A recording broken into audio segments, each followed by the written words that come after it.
सद्गुरु साईनाथ महाराज की जय। श्री सच्चिदानंद सद्गुरु जिलेमुड अनुसया माता की जय। श्री सच्चिदानंद सद्गुरु भरद्वाज महाराज की जय। गुरुदेव दत्त। సద్గురు శ్రీ సాయినాథుని యొక్క సాన్నిధ్యంలో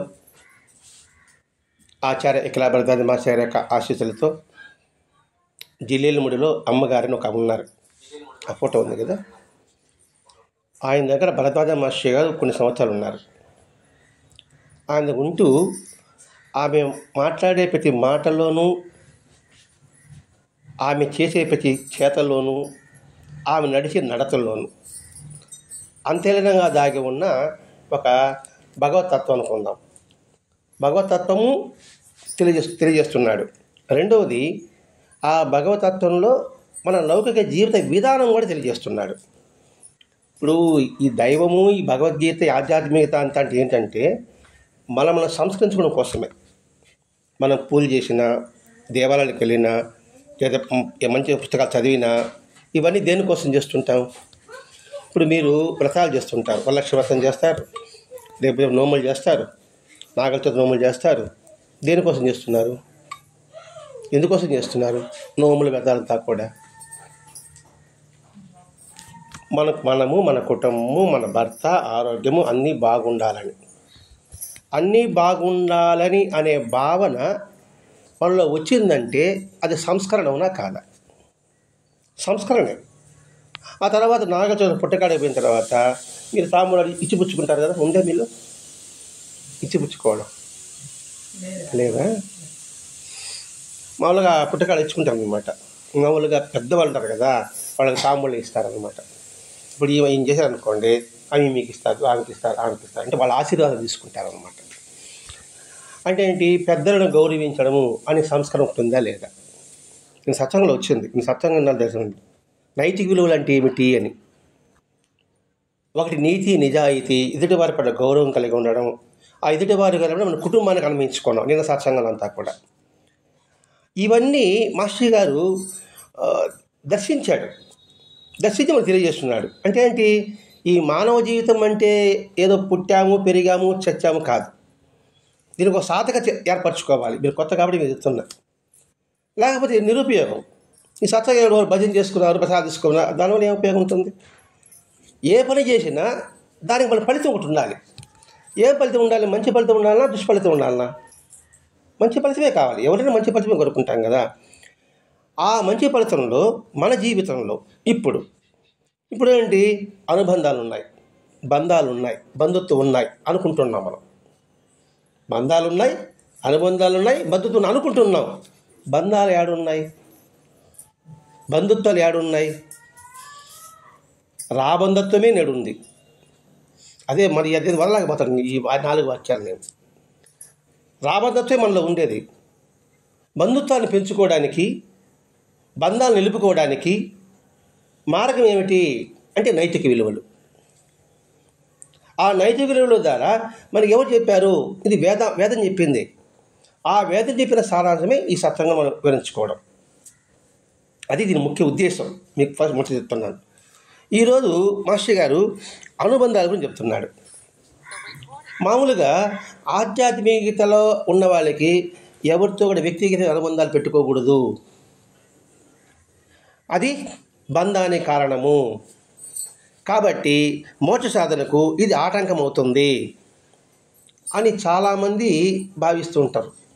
పూజ అంటే పవిత్రంగా చేయాలి కదా, మనం సంసారంలో ఉన్నాం కదా, అది వీలు కాదని వదిలిపెట్టేవాడు ఒకరైతే, ఈ సంసారం నాకేం వద్దు, నాకు దేవుడే కావాలి, కాబట్టి బంధాలంతా కూడా జంజాటకము అనుకునేటప్పటికీ ఇంకా మనుషుల మధ్య ఆప్యాయత ప్రేమ ఉంటాయా? ఉండవు. నీ దేవుడే కావాలి, నాకు ఎవరు వద్దని అనుకోండి, ఇంకేంది ప్రేమ, ఇంకేం ఆర్థత ఉంటుంది అని చాలామంది ఆ భావంలో ఉంటుంటారు కదా. సో అప్పుడేమవుతుంది? సాటి మానవుల పట్ల ప్రేమతత్వం రాదు. మీరు వస్తారనుకోండి, దూరం జరిగిపోతా అంటే మీరు వస్తే మీకు ఏమైనా చేయాల్సి వస్తుందేమో, సహకారం చేయాల్సి వస్తేమో, దానివల్ల లంపటం కలుగుతుందేమో. ఎందుకంటే నాకు ఎప్పుడు దేవుడే కావాలి కదా. అన్నప్పటికీ నా భావం ఏముంటుంది, ఇవన్నీ కూడా బూటకము, ఇవన్నీ మనకు వద్దు అంటుంది. కానీ ఇవే మనిషిలో ఉన్నత సంస్కారం ఏర్పరుస్తుంది. ఏది? వ్యక్తిగత అనుబంధం ఉండాలి. ఆ వ్యక్తిగత అనుబంధం ఎలా ఉండాలి అనేది నేర్చుకోవాలి మనం. ఇప్పుడు అనుబంధం ఉంది, స్వలాభం ఉందా, ఉంటే అనుబంధం. నిస్వార్థం ఉందా, మోక్షానికి అర్హత. మీతో పనండి, మిమ్మల్ని నాకేం లాభం వస్తుంది అనుకుంటే మీతో పరిచయం ఏర్పరచుకుంటున్నా, దానివల్ల ఏం ఉపయోగం లేదు. నిస్వార్థంగా మీతో పరిచయం ఏర్పరచుకున్నాను అనుకోండి, అది నా మోక్షానికి. మీ సంగతి ఎట్లా ఉంది, మీరు ఎట్లనే ఉండొచ్చు కాక. నా భావం ఎలా ఉందంటే, నేను మీలో భగవతత్వాన్ని చూస్తానని భావన కలిగింది అనుకోండి, నాకు మోక్షానికి నరకం సంపాదించినట్టు అవుతాను. అట్లాంటి ఆ ప్రేమ, దయ, కరుణ అనేది సహజంగా వచ్చేస్తుంది. అంటే ఏంటి? లౌకికంలో ఉంటూ కూడా ఈ ప్రేమ, దయ, కరుణ, ఆర్ద్రత ఇవన్నీ కూడా మనం పొందవచ్చు. పొందడమే కాదు, ఇవ్వవచ్చు. గృహశాస్త్రము అత్యంత శ్రేష్టమైనదని ప్రతి ఒక్కరు చెప్తారండి. వివాహము వ్యవస్థ అంటే కొంచెం ఇదేంత పెద్ద జంజాటకు అనుకుంటాం మనం. ఈ ఆశ్రమంలో నుంచే ముక్తి పొందిన వాళ్ళు చాలామంది ఉన్నారు. వశిష్ఠ మహర్షి ఎవరు ఆలోచించండి. మన గోత్ర ఋషులు ఎవరు? వాళ్ళంతా కూడా ఎక్కువ మంది గృహస్థులే ముక్తి పొందిన వాళ్ళు ఉన్నారు. కాబట్టి ఈ గృహశాస్త్రం చాలా గొప్పది అని చెప్పడమే ఆమె ఉద్దేశం కూడా. గులమూడి వెంకటేశ్వర ఏం చెప్పారండి? సన్యాసుల కన్నా సంసారం చాలా మేలై అన్నాడు. ఆయన వెంకటేశ్వర తెలుసా? ఆయన చెప్పిన మాట, సన్యాసుల కన్నా సంసారాలు గొప్ప అన్నాడు. కాబట్టి ఈ సంసారంలో ఉంటూనే, లౌకికంగా ఉంటే నువ్వు మోక్షం పొందడానికి నీకు అవకాశం మెండుగా ఉంది. నిండుగా కాదు, మెండుగా ఉంది. ఆ సన్యాసిగా అనుకోండి ఎప్పటికో రావచ్చు, కానీ గృహస్థగా ఉంటే ఆ జన్మకు కూడా రావచ్చు. అందుకని ప్రేమ, కరుణ, ఆర్ద్రత ఇవి ఎప్పుడైతే ఉంటుందో వాడు మనీషిగా నిలబడతాడు, లేకపోతే రెండు కాళ్ళ జంతువు అవుతాడు. అందుకని అనుబంధాల గురించి అమ్మ చెప్పడం అన్నమాట. ఈ అనుబంధాలు వద్దని దురభిప్రాయం చాలామందికి కూడా. అంటే అంటే భ్రాంతి అది. నేను మా భక్తుడిని అనే భావన ఉన్నప్పుడు ఒకవేళ మీరు ఎవరు ఎదురుపడ్డారనుకోండి, నేను పక్క తప్ప ఎదురుపడ్డారే, నేను గుడికి పోతానని వీళ్ళు వచ్చారా అని అనుకుంటాను అనుకోండి, ఏమిది నా భక్తి? ఒకవేళ మీరెవరు కాకపోయినా ఒక పెద్ద వచ్చింది అనుకోండి, అబ్బా బొంకన బొట్టు లేదు, ఏమొచ్చింది కదా నాయన అనుకుంటాను నేను. అదేం భక్తి? నా తల్లిని చూడనా, మొహచాడేసుకుంటావా? ఇప్పుడు అది అనుబంధమే, ఇది అనుబంధమే. ఈ బంధాన్ని చూడు ఏ భావం చూసుకుంటున్నావు. కాబట్టి ఇక్కడ మానవుల్లో నిర్దాక్షిణ్యంగా రాక్షస ప్రవృత్తి వస్తుంది, సంకుచిత మూఢ విశ్వాసాలు వస్తుంది, కుల భేదాలకు కారణమవుతుంది. ఇప్పుడు మన ఆచారాలు కూడా కొన్ని మరీ దురాచారాలుగా ఉంది. అంటే అన్ని విషయాల్లో కూడా సరే, కాలాన్ని బట్టి ఆచారాలు మార్చుకోవాలి. ఇది చెన్నైలో ఉన్న పెరియర్ అనే ఆయన కూడా అది చెప్తున్నాడు. ఆచారాలు ఉంది, కాలాన్ని బట్టి మన ఆచారాలు మార్చుకోవాలి. మార్చుకుంటేనే మానవత్వం, అప్పుడే మనిషి సంస్కరింపబడినట్టు చెప్పున్నాడు అనమాట అక్కడ. కాబట్టి ఛాందస్సు వాడు ఏమంటారు, మనసులో జపతపాలు చేస్తూ ఉంటారు. ఆ చింతనే కానీ ఆకలితో అలమటిస్తున్న, దప్పికితో తలడితున్న ఎవరిని రక్షించాలన్న తలంపే వాడికి ఉండదు. నిరంతరం ఆ ధ్యాసలోనే ఉంటాడు వాడు. అందుకే ఛాందస్సులు అన్నాడు. ఛాందస్సు లేని వాడు, భక్తున్న వాడికి దయ ఉంటుంది, కరుణ ఉంటుంది, ప్రేమ ఉంటుంది. ఇక్కడ ఛాందస్సు అంటే ఏమిటా? నేనే మహాభక్తుడనే భావన, నేను చేసిందే సరైనదనే భావన. అది పూజలో కావచ్చు, ఇంకో దేంట్లో దగ్గర కావచ్చు. ఇప్పుడు కూడా మడి ఆచారాలు పెట్టుకుంటారు కదండి, అది ఛాందస్యం కాదా? ఏది మడి, ఏది ఆచారం? భగవంతుడు మడి కోరాడా, ఆచారాలను కోరాడా అంటే అటు వద్దని కాదు, అసహించుకోవద్దని చెప్పడం అండి. ఇక్కడ ఉద్దేశం ఏంటంటే, నువ్వు వాటికి నువ్వు మడి ఆచారం పెట్టు, ఇష్టాలు ఉండి ఇబ్బంది లేదు, కానీ ఎదుటి వాడి నువ్వు లేదురా అని వాడిని నిరసించవద్దు, వాడిని ద్వేషించవద్దు. ఇది మనం అలర్చుకోవాలి. మనలో ఒకటి అండి, సత్సంగానే మనం వస్తున్నాం, రాని వాళ్ళు మనకంటే సత్సంగా రాలేదు అంటాం. మనం ఎందుకు రాలేదని ఆలోచించాం.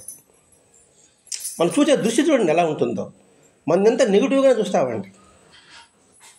అదే మన ఇక్కడే ఛాందసులేమో వాడేదో జపమే తపస్సు అనుకుంటున్నాడే కానీ ఎదుటి వాడి ఆకలి బాధను వాడు గుర్తించడం లేదు.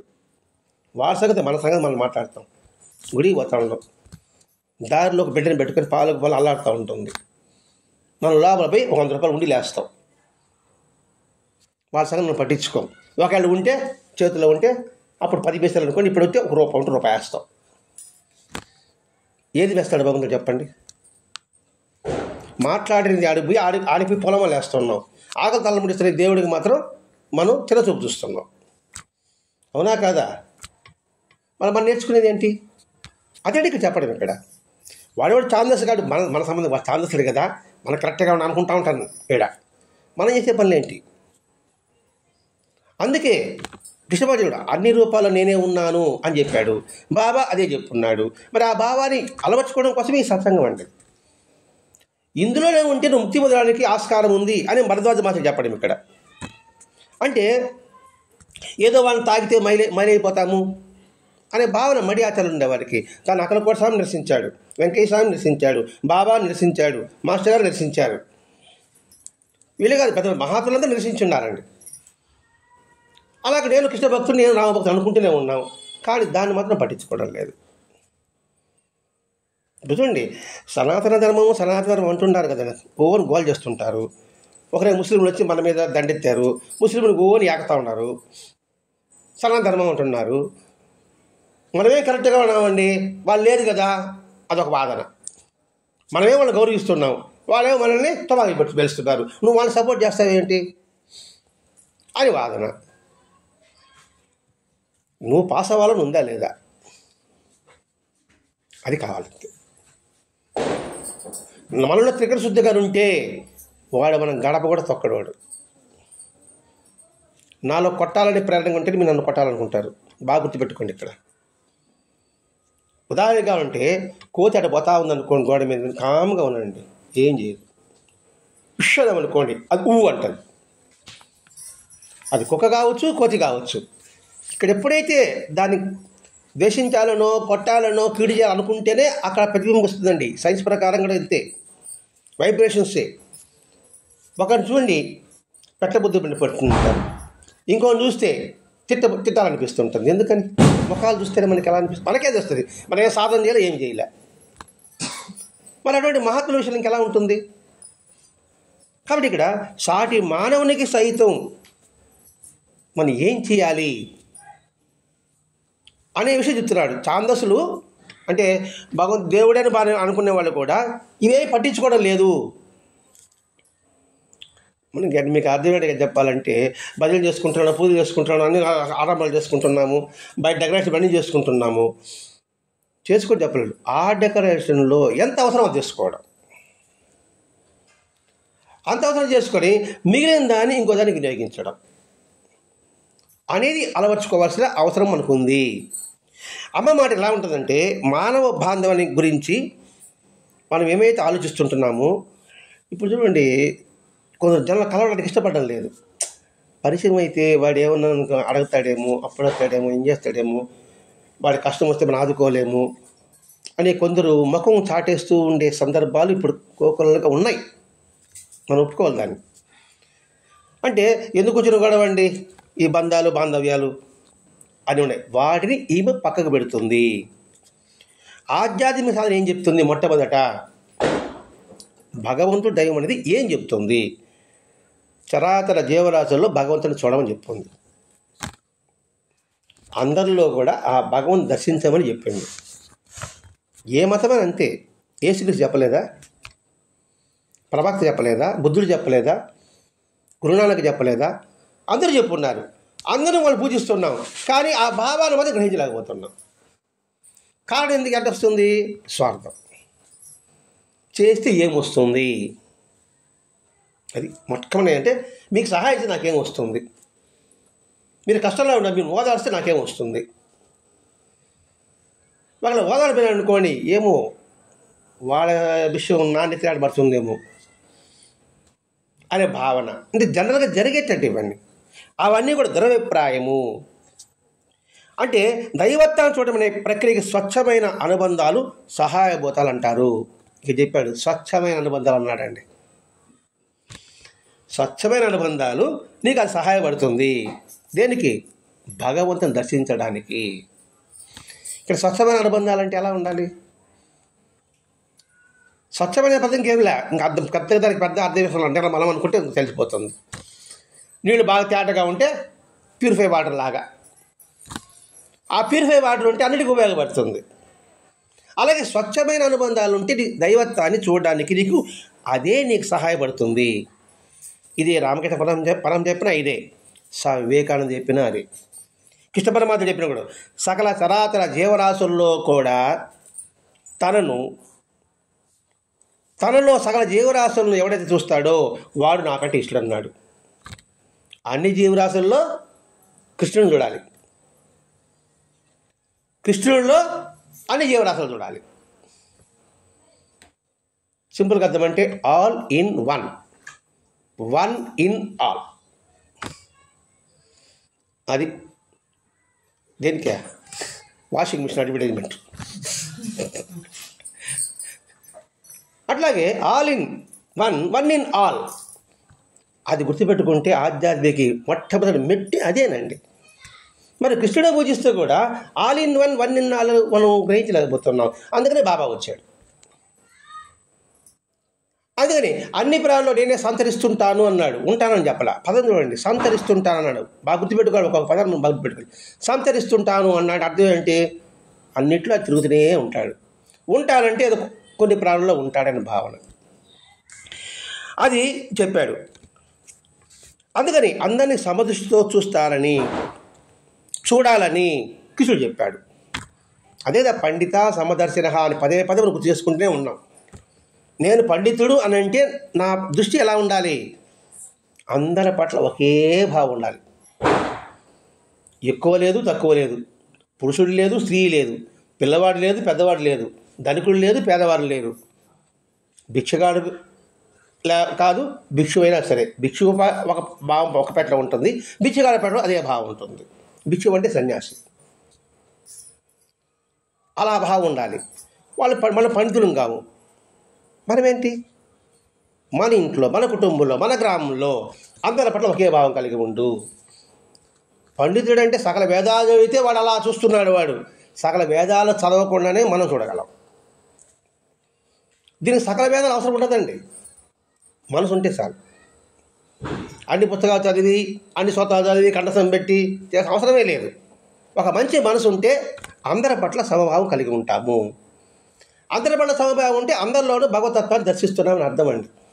మనం భరద్వాజ మాస్టర్ గారు ఇచ్చిన ఈ ప్రయోగం ఏంటంటే, ఈ సత్సంగ ప్రయోగము ప్రయోజనం కూడా. దీని ద్వారా ప్రయోజనం పొందొచ్చు. ఇది ఒక ప్రయోగశాల. ఈ ప్రయోగశాలలో ఎవరికి వాడు శుద్ధి చేసుకోవడమే. ఒక ల్యాబొరేటరీకి ఎలా అనుకోండి, మనం చదివేటప్పుడు అదే తర్వాత ఎవరో ప్రయోగాలు చేసుకుంటుంటారు. వాడు ఫలితాన్ని పొందుతాడు. మీరొక వస్తువును కనుక్కుంటారు,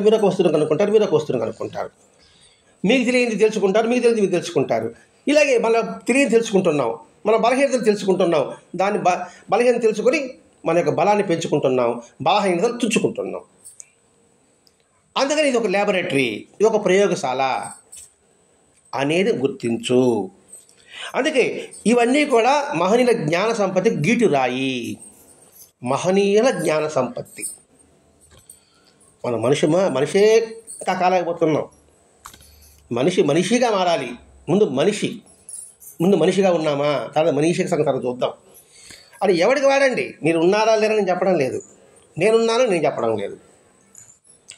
ఎవరి సంగతి వాడికి తెలుసు. నేను మనిషిగా మారుతున్నానా, నాది నా సంగతి నాకు తెలుసు కదండి. మృగం కాకూడదు, రాక్షసత్వం ఉండకూడదు. అందుకని ఇక్కడ మహనీయుల జ్ఞాన సంపత్తికి ఇది ఒక గీటురాది. సరైన విధంగా మలుచుకుంటే ఈ అనుబంధాలు దివ్య జ్ఞాన సముపార్జనకు ఆటంకం కావు. సరిగా వినియోగించుకుంటే సత్సంగం ఒక అనుబంధం. ఈ సత్సంగాన్ని సరిగా వినియోగించుకుంటే, పదం చూడండి, సరిగా వినియోగించుకుంటే దివ్య జ్ఞాన సముపార్జన అన్నాడండి. ఏమిటి దివ్య జ్ఞాన సముపార్జన? ఈ సత్సంగాన్ని సవ్యంగా వినియోగించుకున్నాం కాబట్టి మనం అనేక సేవలు చేస్తున్నాం. ఒకడున్నా లేకపోయినా. అలా కాకుండా ఈ అనుబంధాన్ని స్వాతంగా ఉపయోగించుకోవాలనుకోండి, ఇంకా దివ్యజ్ఞానం ఎలా ఉంటుందండి?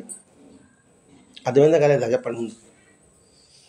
మనం ఒక సత్సంగం ఏర్పడ్డామండి.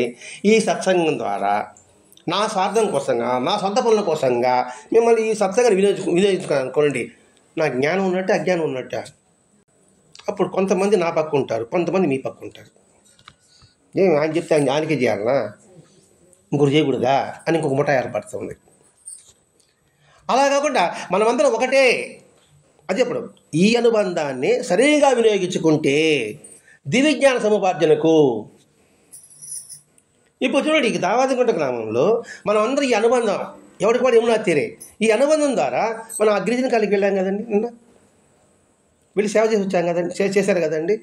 మరి ఎంతటి ఆనందం పొందారు అది? అంటే ఏంటి? మన దగ్గర ఉన్నది అధికంగా ఉన్నదాన్ని వాళ్ళకి ఇచ్చాం, మనకు మితిమీరిన దాన్ని ఇచ్చాం. అదే కదా జరిగింది. అదే దివ్యజ్ఞాన సముపార్జనము అంటే వెలుతో కూడిన జ్ఞానాన్ని సముపార్జన అంటే సంపాదించాము. ఈ అనుబంధాన్ని వేరే విధంగా వినియోగించుకున్నాం అనుకోండి, ఎవరికి వాడు యమునా తీరు అవుతారు.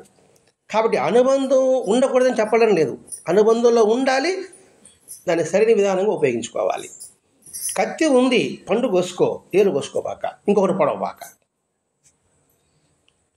కత్తి ఉంది అని చెప్పేసి నువ్వు ఇతరులు పడితే అదే దివ్యజ్ఞానం ఎలా అవుతుంది? అట్లాగే ఈ అనుబంధాలు అనేది జ్ఞాన సముపార్జన ఆటంకం కాదు. అంటే నాకు నేను జ్ఞానం పొందడానికి అనుకోండి, ఈ అనుబంధం సరిగ్గా వినియోగించుకోవాలి. అది ఎందుకోవాలంటే అందరినీ దివ్యజ్ఞాన స్వరూపులుగా తయారు చేయగలగాలి.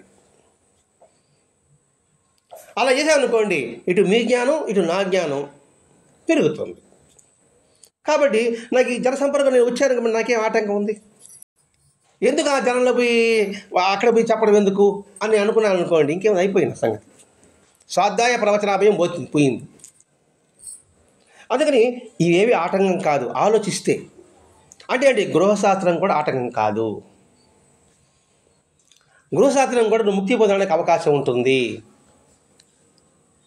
లేదు మామూలుగా నువ్వు ఏ పని చేసినప్పటికి కూడా ఒకే పని మనకు తెలుసు అనుకోండి, పాలు పెతకడం నాకు తెలుసు, ఇంకేం పని చేయాలి కాదు, అందులో కూడా నువ్వు ముక్తి పొందవచ్చు. ఈ పాలు భగవత్ అర్పణకు నేను ఈ సేవ చేస్తున్నాను, ఇది భగవత్ అర్పణకు వాళ్ళకి నేను ఇస్తున్నాను భావమేనండి. కాబట్టి ఏది ఆటంకం కాదు, జనంలో ఉంటాం కానీ ఎవరికి అటాచ్మెంట్ ఉండదు.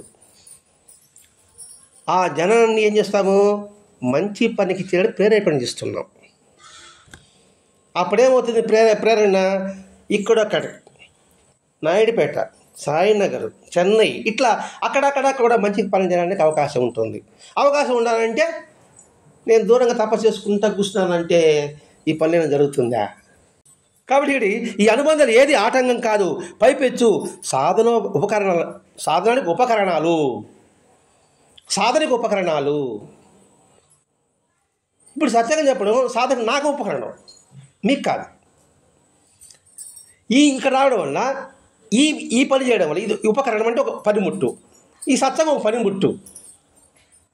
నాకు తెలిసినది నాకు ఆయన చెప్పించింది తిరిగి చెప్పడం వల్ల నేను మననం చేసుకున్నాను కదండి. కాబట్టి ఇలా చెప్పడం వల్ల మీకన్నా నాకు ఉపయోగం కదా. కాబట్టి నా సాధనకి ఈ సత్సంగం చెప్పడం ఇది నాకు ఒక ఉపకరణం అవునా కాదు, ఒక పనిముట్టు అవునా కాదా? ఇక్కడికి వచ్చాను, అందరితో మాట్లాడాను, అందరితో మాట సంబంధం ఉండదు. ఇక్కడ మాట్లాడింది మననం చేసుకునేది ఉంటుంది. కాబట్టి ఈ అనుబంధాలు అనేది కూడా సాధనకి ఆటంకం కాదు. ఏమన్నా అర్థమైంది నీకేమన్నా? చెప్పు చూద్దాం, చెప్పు ఏం అర్థమైంది? ఇప్పుడు వరకు ఒక పేర చదివాం మనం. ఎక్కడో గుహల్లో ఉండి తపస్సు చేయడం కన్నా గృహంలో ఉండి స్వధర్మాన్ని పాటించడం. గృహంలో ఉన్నా కూడా ఎటువంటి అనుబంధాలు ఉండదు. గృహం అని చెప్పావు, ఒక ఊరు, ఒక సమాజం, అందరితో మాట్లాడు, అందరి పట్ల ఎలా ఒకే భావం కలిగి ఉండు, పైకి ఉండు, కానీ లోపల మాత్రం ఒకే భావం కలిగి ఉండాలి. ఇక్కడున్నా అక్కడున్నా ఆలోచనలు ఉంటాయి. అడవిలో ఉన్నా నీకు ఆలోచన తప్పవు, ఇక్కడున్న ఆలోచన తప్పవు. అక్కడ కృషి చేయాల్సిందే, ఇక్కడ కృషి చేయాల్సిందే. ఇక్కడ కృషి చేయాలనుకోండి 2 విధాల ఉపయోగం. ఒకటి ప్రయత్నము, ఇంకోటి ధర్మము, రెండు నెరవేరుస్తున్నావు. అక్కడ ఓన్లీ ప్రయత్నం మాత్రమే. అందుకని సత్యం చెప్పుకున్నాం, శ్వాస మీద ధ్యాస అనుకున్నాం. ఆ శ్వాస మీద ధ్యాస నీ శరీరాన్ని బాగుపరుస్తుంది, నీ వరకే బాగుంటావు, నువ్వెప్పుడు సంవత్సరం జీవిస్తావు. కానీ ఎదుటి వరకు ఉపయోగపడ్డావా? నేనే ధ్యానం చేసుకుంటాను అనుకోండి, నా వరకే కదా పరిమితం, నా వరకే కదా జ్ఞానం. అలాగ ఒకటి వచ్చారనుకోండి, నా వరకు జ్ఞానం 10 మందికి జ్ఞానం. ఆ 10 మంది జ్ఞానం అప్పుడు ఇవేమి నాకు ఆటంకం అవుతుంది? ఆటంకం కాదు. మనసులో స్థిరమైన చిత్తం నువ్వు కలిగి ఉంటే అనే విషయం చెప్తున్నాడండి. పరిపూర్ణ సాధించడానికి ఉత్తమ సాధన ఏది అని ప్రశ్న ఇక్కడి స్టార్ట్ అవుతుంది. ఇప్పుడు అసలు కథ పరిపూర్ణత పొందటానికి ఉత్తమైన సాధన ఏది? పరిపూర్ణ మానవుడు కావాలి, ఏ సాధన చేయాలి? ప్రశ్న. నేను ముక్తి పొందాలి, లేకపోతే నాకు ధ్యానం పురాలి, నాకు శాంతి కావాలి, ముక్తి మోక్షం వద్దు మనకి, నాకు ప్రశాంతత కావాలి, ఆ ప్రశాంతత పూర్తిగా పొందడానికి నేనేం చేయాలి? నాకు శాంతి కావాలి, నాకు మనశ్శాంతి కావాలి, ఏం చేయాలి అని అన్నప్పుడు శ్రద్ధగా చేసిన ప్రతిదీ సాధనే. సింపుల్ కొట్టాడు పరిచిందని. శ్రద్ధగా చేసిన ప్రతిదీ సాధనే. ఏదైనా చెయ్యి, నువ్వు పాత్రలు దోము శ్రద్ధగా, అది సాధన.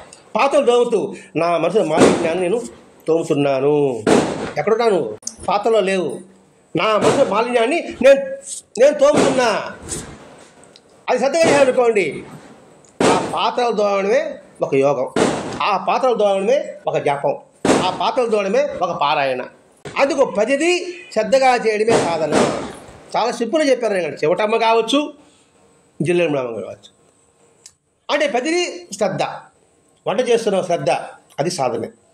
విసుక్కుంటా చేస్తాం, తిట్టుకుంటా చేస్తాం. మీరు కాదండి, జనరల్గా చెప్పుకుంటున్నా.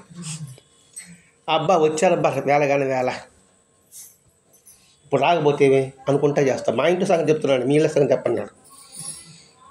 ఎటు పెడుతున్నావు అలా అనుకోవడం వల్ల ఏమైంది? ఫలితం వచ్చిందా? అనుకోని అది వచ్చాడు, భగవంతుడు ఈ రూపంలో వచ్చాడు అని ఆనందంతో సంతోషంతో నువ్వు మధ్యని అన్నం పెట్టినా కూడా సాధనే. అందుకే మాస్టర్ అంటాడు, బియ్యంలో రాలేనప్పుడు కూడా ఒక్కొక్క నామం చెప్పుకుంటూ చేరవచ్చు, సాధనే. చాట తిరుగుతున్నావు అనుకోండి, చిత్రం ఏమవుతుంది? పుట్టంతా కింద పడుతుంది, గట్టి అంతా చాట్లో ఉంటుంది. చాట ఒక శరీరం అనుకుందాం. రోజు ఇలా అనుకోండి, పుట్టి బలం అంతా బయటపోయింది, గట్టి అంతా లోపల ఉండాలి అనుకుంటే సాధన కదా. ఇలా వివరించుకుంటే పోతే చాలా ఉంటాయండి అని చెబుతుంది. మీరేం సాధన చేస్తారు అమ్మని అడిగాడు అనమాట. వాళ్ళు చెప్పున్నది ఇక మీరేం చేస్తారంటే అమంటుంది, పిల్లల్ని కనటం, వాళ్ళని పెంచటం అని.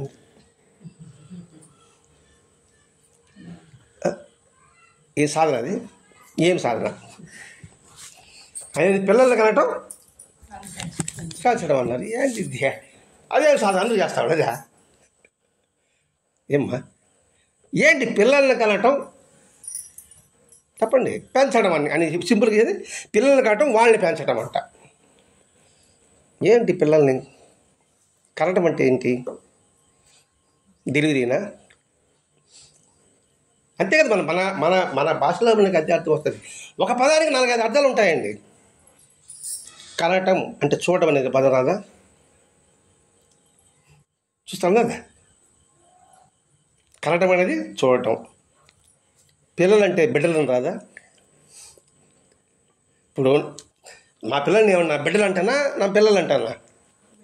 బిడ్డలు అంటాం కదా. బిడ్డల్ని చూడటం,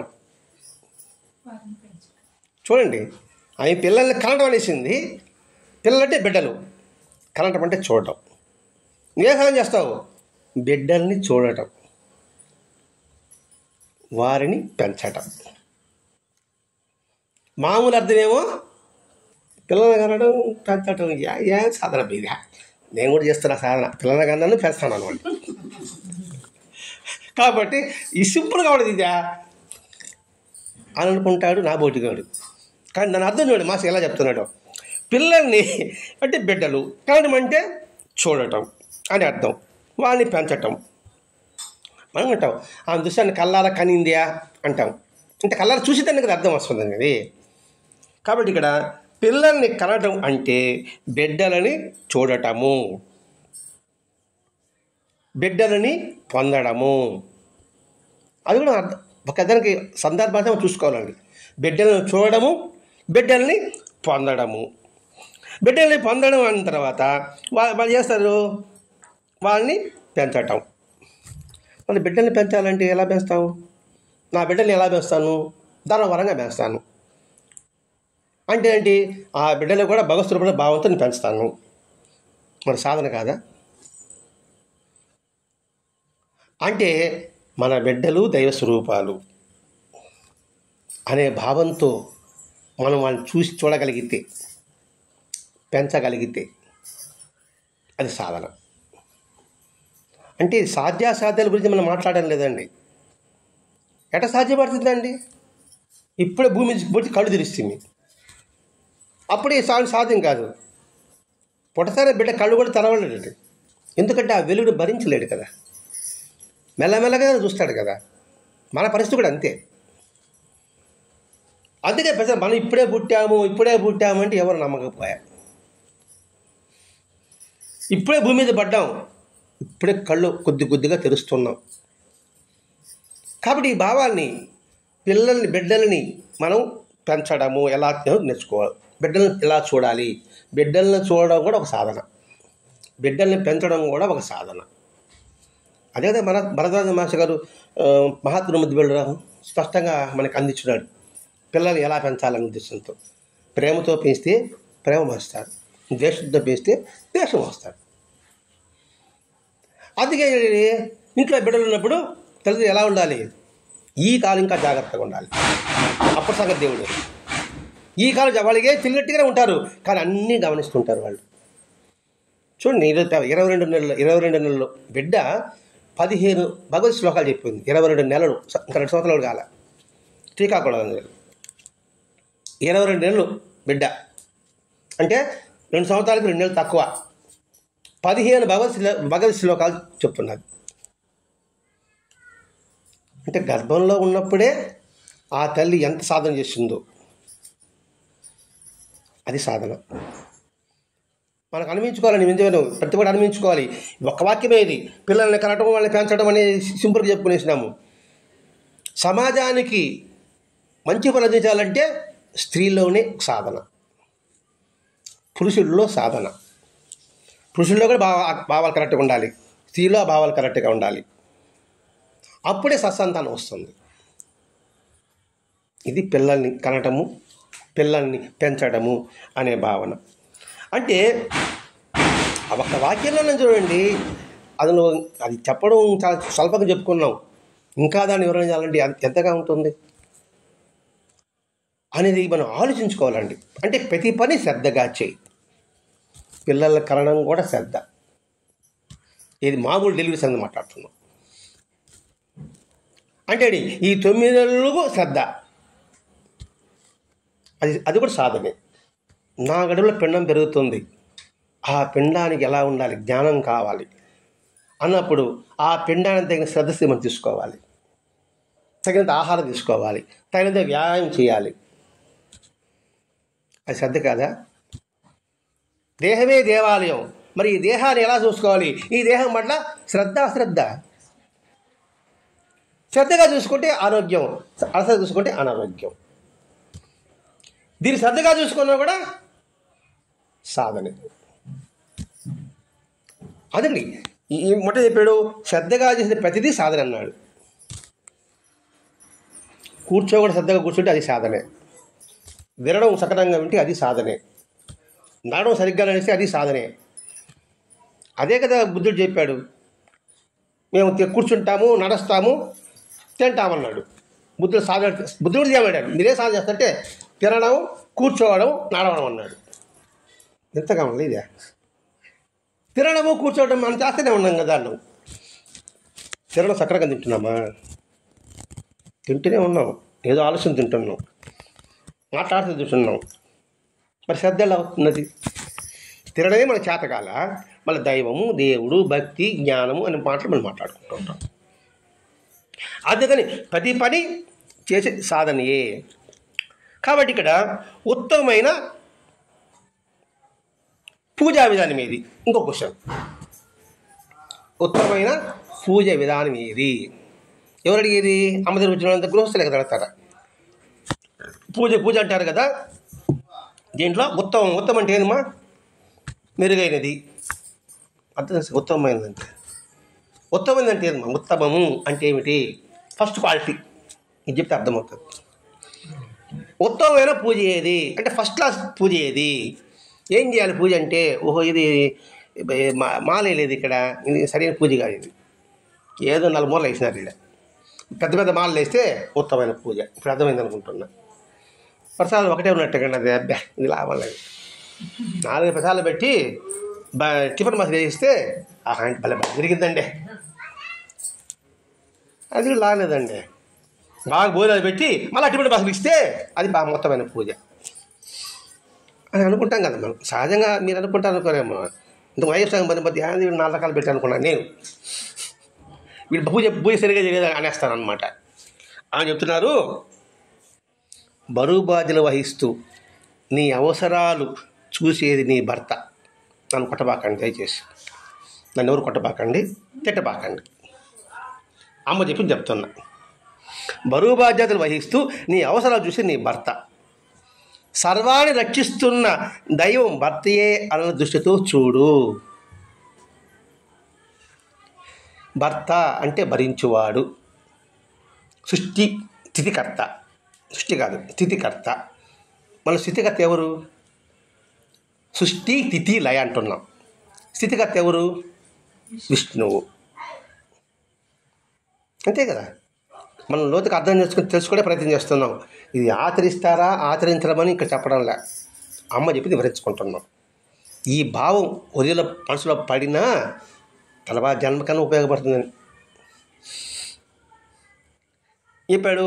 బరువు బాధ్యతలు వహిస్తూ నీ అవసరాలు తీర్చే నీ భర్త, సర్వాన్ని రక్షిస్తున్న ఆ దైవమే భర్తయే అనే దృష్టితో చూడు. అందుకే వివాహంలో మాలలు మార్చుకుంటారు కదండి, తలంబరాలు పోసుకుంటారు కదండి. అంటే విష్ణు లక్ష్మి స్వరూపాలు వాళ్ళు. అది ఎవరైనా కావచ్చు కాక, విష్ణు లక్ష్మి స్వరూపాలు. అందుకే మాలలు మామూలు మాల లేరు, తోమాల మాల వేస్తారు. మీకు అలవాటు ఉంది? లేదు, నీకు లేదు, చాలా ఊళ్ళో లేదు. తోమాల ఇట్లా మాల వేస్తారు. దేవుడికి ఎట్ట మాల వేస్తామ్మా? ఇప్పుడు వెంకటేశ్వరానికి ఎట్ట మాల వేస్తారండి? ఇటు కట్టేస్తారా? ఏరు కదా. వెంకటేశ్వర గుళ్ళో కూడా ఇప్పుడు ఉత్సవాలు చూస్తుంటారు కదా, ఇట్టేస్తారు మాల. ఇటు రౌండ్గా మాల కుట్టి వేయరు, ఈ మాల వేయరు, ఇటు వస్తుంది అనమాట. తోమాల మాల అంటారు. గమనించలేదు ఇప్పుడు? అదే ముడేరు, కింద ముడేరు, పైనుంచి చేస్తారనమాట. వివాహ వ్యవస్థలకు అదే ఆ మాలే వేయాలి. ఆ మాల వేస్తారు కూడా, తెలిసిన వాళ్ళు ఆ మాలే వేస్తారు. ఇప్పుడు షోగా వచ్చేసిన పద్ధతులండి. అంటే ఏంటి? వాళ్ళు విష్ణు లక్ష్మి యొక్క స్వరూపము అనే భావన అండి. అది ఎందుకు మేనమామే ఆ పెళ్ళికూతురు తీసుకురావాలి అంటే ఏంటి? మేనమామ అంటేనే ఏమంటారు? అరే నీ పెళ్ళాం పుట్టింది అంటూ అంటారు కదా. కాదు, ఆమె భగవత్ స్వరూపము అనే భావనతో ఉండాల. మనం ముందుగా పెట్టేస్తాం, నీకు పెళ్ళాం పుట్టింది అనేస్తాం. అది చాలా పొరపాటు. అది ఎందుకు మేనమామ దగ్గరికి ఇస్తారు? అక్కడ ప్రేమించేవాడు ఎత్తాడు కదా. తన సహోదరిగా, తన తోబుట్టుగా చూస్తాడు కాబట్టి లక్ష్మీ స్వరూపంతో మేనమామలే బుట్టలు తీసి పెళ్ళికి తీసుకొస్తారనమాట. అందుకని మేనమామలే పోయాలి, దాన్ని ఇంకెవరు మూయకూడదు. వీళ్ళు మోస్తారనుకోండి. సాంప్రదాయం ఏంటి? మేనమామలండి అని పిలుస్తారనమాట. అంటే వాడు చిన్నప్పటి నుంచి కూడా ఆమె ఆ ఇంట్లో లక్ష్మీ స్వరూపుగా చూడాలి. అందుకని వాళ్ళు ఆ లక్ష్మిని తీసుకొచ్చి ఆ పెళ్లికి కూర్చొని పెడతాడు అనమాట. ఇంతటి భావాలు ఉంటాయండి.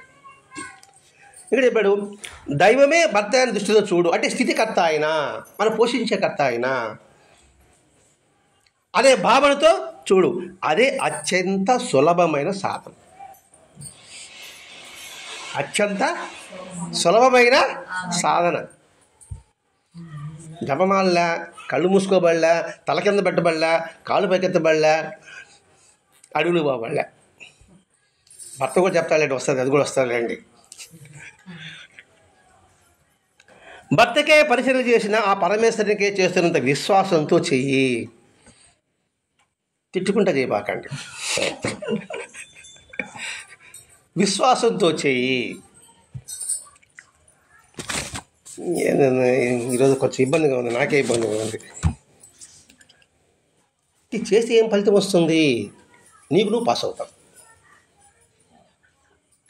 మనకు లక్ష్యం లేదు. మనకి అది కొన్ని ప్రాబ్లం ఏంటంటే ఇక్కడికి మనకు లక్ష్యం లేదు.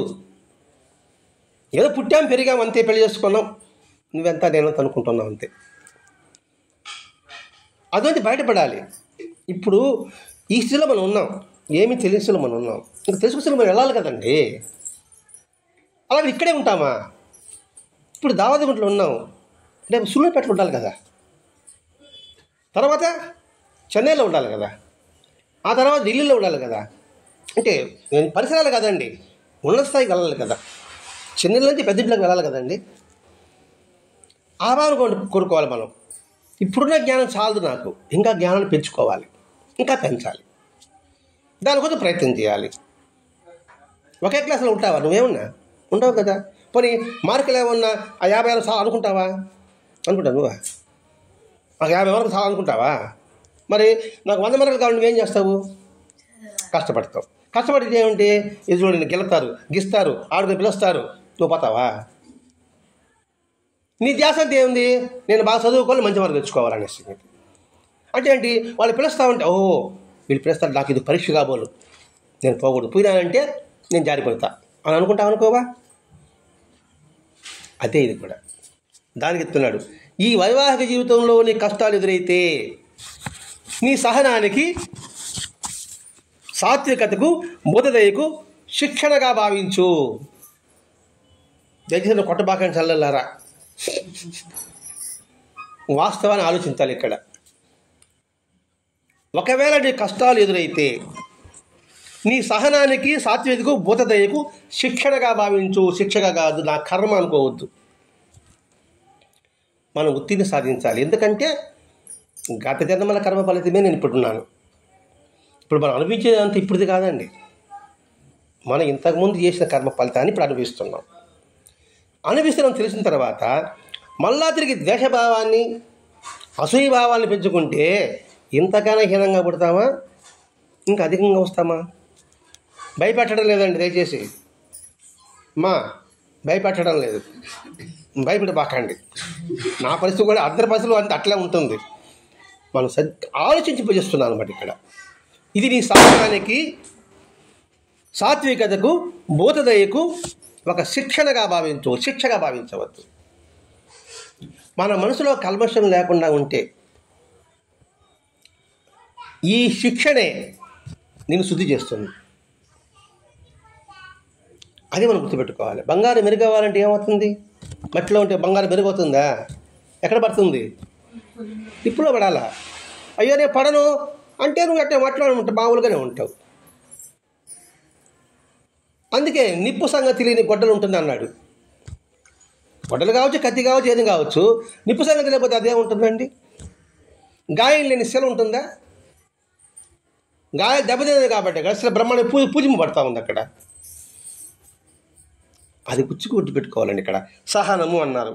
సహనం అంటే అని వివరించుకుంటామండి, అంటే చదవాలని అనిపించడం వల్ల. సహనం అంటే ఆ సహనమే కదా, ఏదో సహనం ఏదో పదాల్లో వచ్చేస్తున్నాయి. ఏమిటి సహనము అంటే ఇతరులు మనల్ని ఏ పని చేయాలనుకున్న నిరాశపరిచినప్పుడు ఎంకరేజ్ చేయరు, కొందరు డిస్కరేజ్ చేస్తూ ఉంటారు. కష్టమైన పరిస్థితులు ఎదురైనప్పుడు ఫిర్యాదు చేయబాక. వాడి వల్ల నాకు కష్టం వచ్చింది, వీడి వల్ల నాకు కష్టం వచ్చింది, వాడి వల్ల నాకు కష్టం వచ్చింది అనుకోబాక. ఎదుటి వాళ్ళు కష్టపెడుతున్నారంటే నువ్వు రాటు తీరడానికి వాళ్ళు చెప్తున్నాడు.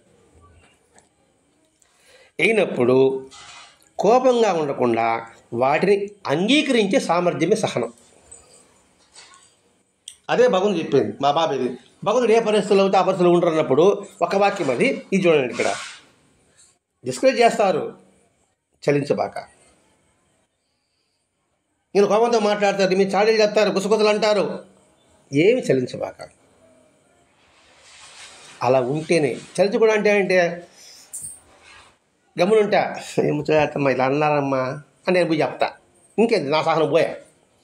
అలా చెప్పినా కూడా నేను ఓర్చుకునే కదా చెప్పాను ఇంకా నాకేం సహనం. అందుకని దాన్ని అంగీకరించే సామర్థ్యాన్ని పెంచుకో. అది సహనం అంటే.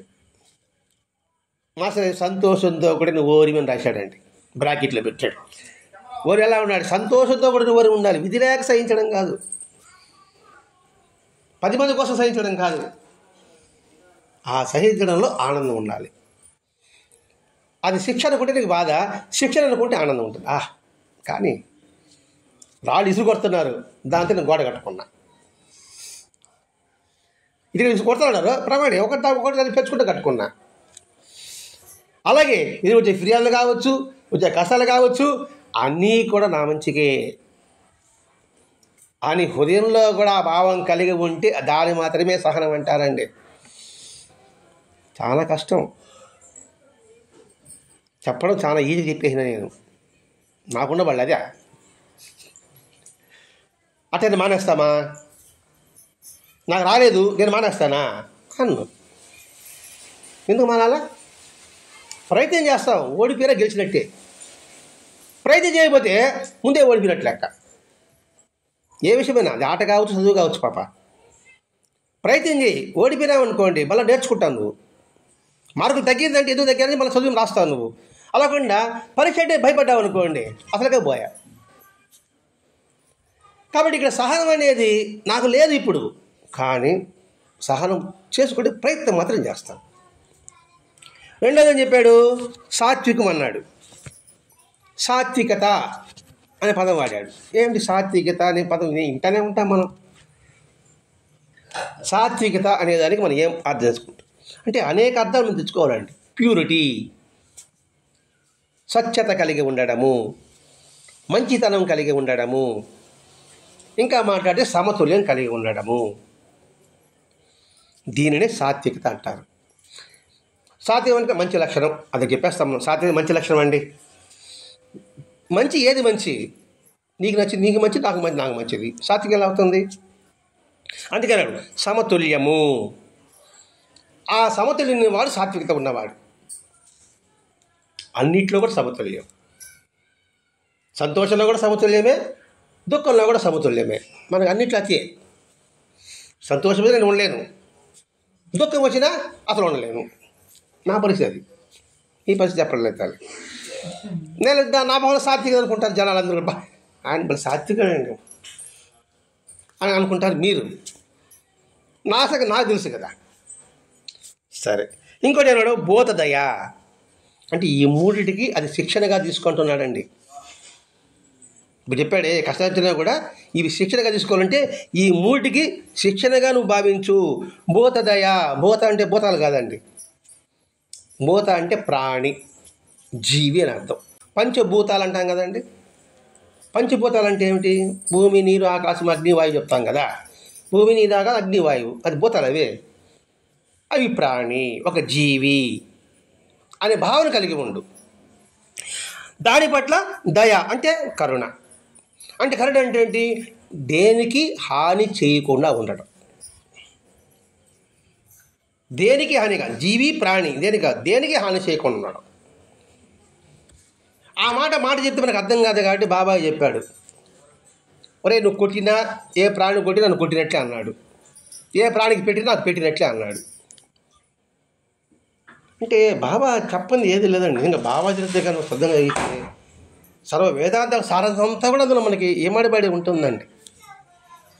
ఆ బోధదయ్యని మనం కల్పించడం కోసంగా, ఆ సాత్వికని పెంపొందించడం కోసంగా, ఆ సహనాన్ని స్థిరపరచడం కోసంగా బాబా లీలలన్నీ ఉంటాయండి.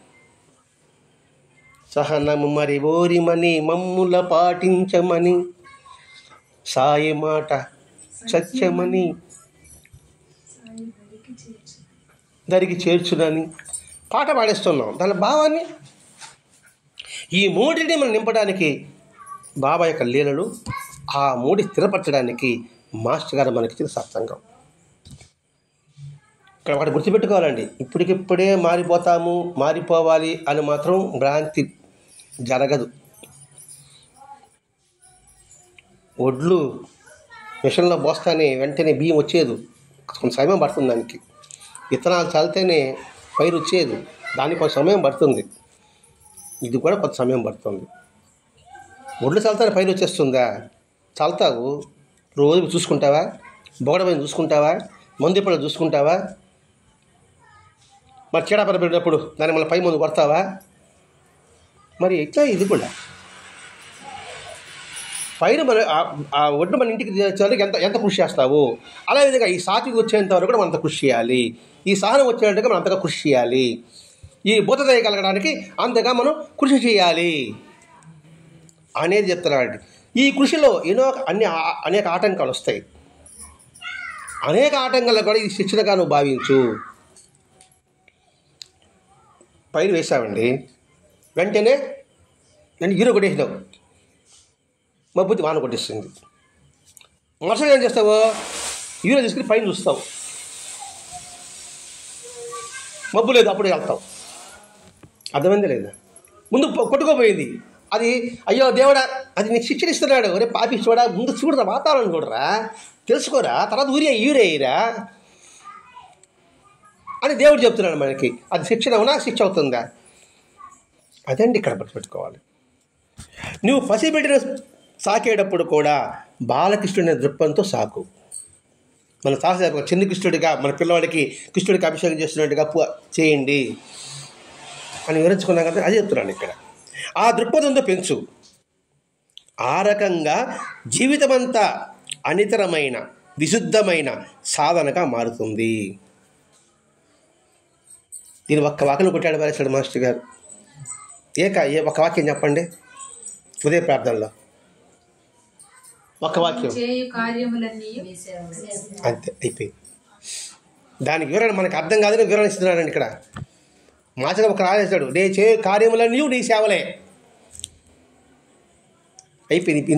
ఒక 2 పేరాల సారాంశాన్ని ఒక్క వాక్యంలో మాటగా చెప్పేశారు. అందుకని ఆయన మహత్తులు ముద్దుబిడ్డాడు అయ్యాడు. ఎవడి స్థాయిలో దిగి మాస్టర్గా చెప్పాడండి, నేను చేయ కార్యములన్నీ నీ సేవలే. అయిపోయింది. నేను ఏ పని చేస్తే నీ సేవ. ఆయన సేవ అనుకున్నప్పుడు నేను చేసేప్పుడు శ్రద్ధ ఉండదా? అశ్రద్ధ రాదు, శ్రద్ధే ఉంటుంది. శ్రద్ధే సాధన నేను చెప్పింది. ఇవన్నీ చెప్పాల మాస్టర్ గారు మనకి. ఎందుకు మనకు బొరకెక్కదు కదా. అందుకని నే చేయ కార్యములన్నీ నీ సేవలు ప్రతిరోజు ఆ మాట అనుకుంటా ఉండు. అందుకు ఉదయ ప్రార్థన 4 పేజీలు అండి. నిజంగా ఉదయ ప్రార్థన 4 పేజీలు చదివితే వాడి జన్మ ధన్యం. వాడు శ్రద్ధగా చదివినాడా, ఉరికి చదివినా కూడా సరే. నా అనుభవం మాత్రం నేను శ్రద్ధగా చదవరు, ఊరు చదువుకుంటా కూర్చుంటే అక్కడక్కడ చేస్తారు కళ్ళు మూసుకొని. దానికి ఇచ్చేస్తున్నాడు ఆయన. ఏది కళ్ళు మూసుకొని కళ్ళు చదివితే ఇచ్చేస్తున్నాడు ఆయన. ఇంక శ్రద్ధగా చదివితే ఇంకేమి ఇస్తాడు అన్న ఒక ఆలోచనే. కానీ శ్రద్ధగా గమక చదవడమే. ఎందుకంటే ఇప్పుడు బట్టలు తల పోవాలి, ఇంకో స్టడీ అయిపోవాలి, పరికమగా అయిపోతా ఉంది. దానికి ఆయన తృప్తి పడిపోతున్నాడు. ఆయన ఒక అమాయకుడు ఆయన. ఇంక శ్రద్ధగా ఎంత బాగుంటుందో. అదండి మాస్టర్ గొప్పతనం. కాబట్టి ఇక్కడ విశుద్ధమైన సాధనగా మారుతుంది. అరణ్యాలకు పోయి కళ్ళు మూసుకొని ఊపిరి నిలబడటం ఇంతకన్నా గొప్ప సాధన ఏం కాదు. ఆడు బుక్ మూసుకొని అడవిలోకి పోయి ఎంతకన్నా గొప్ప సాధన అదేం కాదు. దానికి గొప్ప సాధన ఇదే. శ్వాసను బంధించి ప్రహ్లాద నువ్వేం దేవుని ప్రార్థించబడ్డా, జీవులు హింసించి యజ్ఞయాగాలు చేయబడ్డా, ఏమన్నాడా? నారాయణ మొత్తం చెప్పించమన్నాడు. భక్త ప్రహ్లాద పాటిన్నారు కదా మీరు. అంతే. నారాయణ అంటే ఎవడు? స్థితికర్త. అందులో స్థితికర్తను చూడు, నువ్వు ముక్తి పొందుతావు అని చెబుతూ సర్వత్రా మంచిని చూడడమే మనలో మంచితనం. చివరి మాట చెప్పేస్తుందండి. సర్వత్రా మంచితనం చూడడమే మనలో మంచితనం. అంటే ఎవరిలో కూడా నెగిటివ్ చూడబాక, అందరిలో పాజిటివ్ చూడు. అదే మానవత్వం. అమ్మ చెప్తున్నాడు, సర్వత్రా మంచిని చూడడమే. అంటే ఏంటి? ఉదయంలో ఎటువంటి చెడు భావాలు రాకూడదు.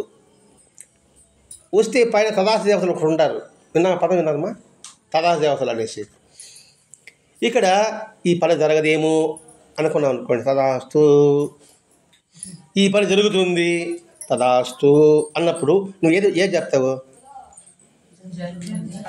అది అందుకే సర్వత్రా మంచిని చూడమే నేర్చుకో. మెలకన్నా మనం పెళ్లి చేసుకోవడం అదృష్టం అంటారు. అంటే అర్థమైంది, మెలకన్నా అదృష్టమా? ఆ అమ్మాయికి పెళ్లి కావాలి, దాని అర్థం అదండి.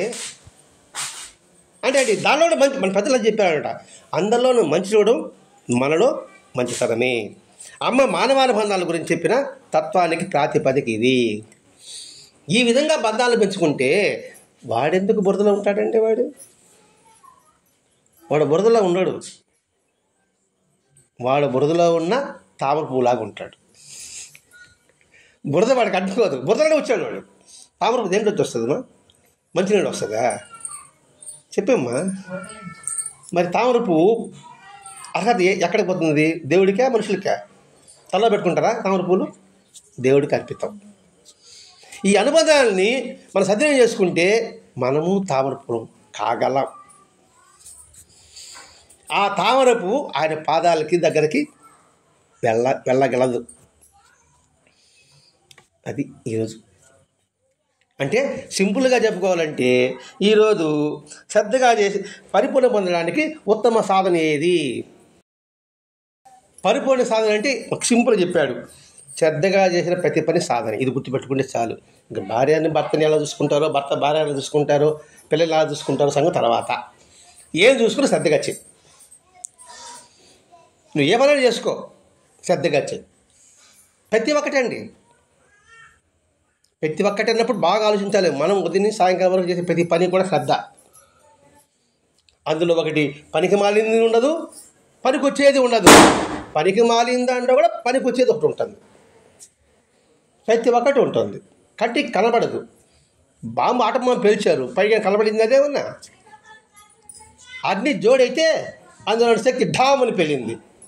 అలాగే మనలో కూడా నిశ్చిత శక్తి ఒక దాగి ఉంది. దానికి అగ్ని తోడవ్వాలి. అగ్ని అంటే జ్ఞానం తోడవ్వాలి. ఆ జ్ఞానమే సత్సంగం. అది తోడిందంటే మనలోని అది మన శక్తి బయటపడుతుంది. అంటే చేసే సామర్థ్యం కలుగుతుంది. ఇది చెప్తున్నా అర్థమవుతుంది. చేసే సామర్థ్యం అని కలుగుతా, నేను చేయగలను అంతే. నేను చేయగలనుకుంటేనే వాడు మనిషి అయిపోయాడు వాడు. కాబట్టి ఇక్కడ శ్రద్ధగా చేయడమే ప్రతిదీ సాధనమే. శ్రద్ధ అంటే మొట్టమొదటి దాని మీద ఇష్టం ఏర్పరచుకోవాలి. ప్రతి పని దైవం భగవంతునిది ఆ పని అని భావించాలి. అది ఏదైనా కావచ్చు కాక, ఇప్పుడు చెప్పడం కూడా భగవంతుని పని, వినడం కూడా భగవంతుని పని. అంటే ఏంటి? శ్రద్ధగా వింటే నీ లోపల ఉన్న భగవంతుడు నేను వినమని నీకు చెవులు ఇచ్చాడు. చెవుడి వల్ల నీకు వినబడి శక్తి ఇచ్చాడా? మరి దేనికి ఇచ్చాడు? మంచిని వినమని. కాబట్టి సాధన అంటే ఏదో పెద్ద పెద్ద బండలు అనుకోవాల్సిన అవసరం లేకుండా ప్రతి పని శ్రద్ధగా చేసుకుంటే అదే గొప్ప సాధన అవుతుంది అనే విషయాన్ని మాస్టర్ గారు ఈ ఒక పేజీ ద్వారా మనకు అందించాడు. అది గుర్తుపెట్టుకొని మనం కూడా సాధన ప్రారంభిద్దాం. స్వస్తి. సద్గురు సాయినాథ్ మహారాజ్ की जय. శ్రీ సచ్చిదానంద సద్గురు జిల్లేనుముడి అనసూయ మాతా की जय. శ్రీ సచ్చిదానంద సద్గురు భరద్వాజ మహారాజ్ की जय. గురుదేవ దత్త.